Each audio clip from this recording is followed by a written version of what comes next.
La parole est à Madame Véronique Louwagie. Merci, Monsieur le Président. Ma question s'adresse à Monsieur le Premier ministre. Monsieur le Premier ministre, vous avez, il y a quelques minutes, au regard des rythmes scolaires, évoqué un mois de plus pour la concertation. Nous en prenons acte. Aussi, dans le cadre du projet de loi ouvrant le mariage aux couples de même sexe, nous sollicitons la concertation. Depuis plus de 3 mois, des parlementaires, au nom de l'entente parlementaire, demandent à rencontrer le président de la République. En vain. Il y a quelques heures, une délégation d'élus, députés, sénateurs, maires, ceints de leur écharpe tricolore, représentant 250 parlementaires, ont décidé de se rendre au palais de l'Élysée. Accueillis au poste de garde dans des conditions qui laissent perplexes et qui interpellent, nous avons remis un courrier pour le président de la République lui demandant de nouveau de nous recevoir. Nous n'osons imaginer un seul instant que le président de la République puisse refuser une rencontre avec les parlementaires.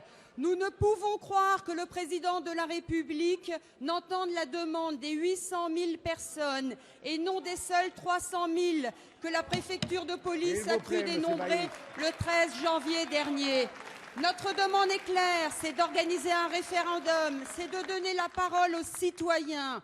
Prétendre que le référendum en matière de mariage est constitutionnellement impossible est inexact. La décision incombe au président de la République. Monsieur le Premier ministre, quand allez-vous enfin décider d'appuyer notre légitime demande de référendum sur cette question de société auprès du président de la République?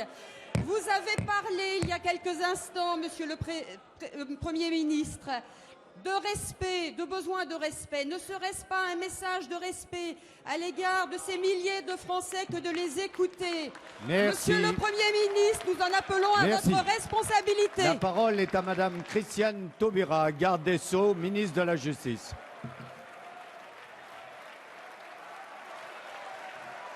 Monsieur le Président, Allez, s'il vous Mesdames, plaît. Messieurs les députés. Allez, on écoute la garde des Sceaux, Madame la s'il vous plaît. députée. Allez, s'il vous plaît. Merci. Madame la députée, nous sommes heureusement S'il dans vous un plaît, état de mes chers droit collègues. et même l'action et les initiatives S'il vous du plaît, président de s'il la vous plaît. République sont encadrées dans un état de droit. Elles le sont par la loi fondamentale.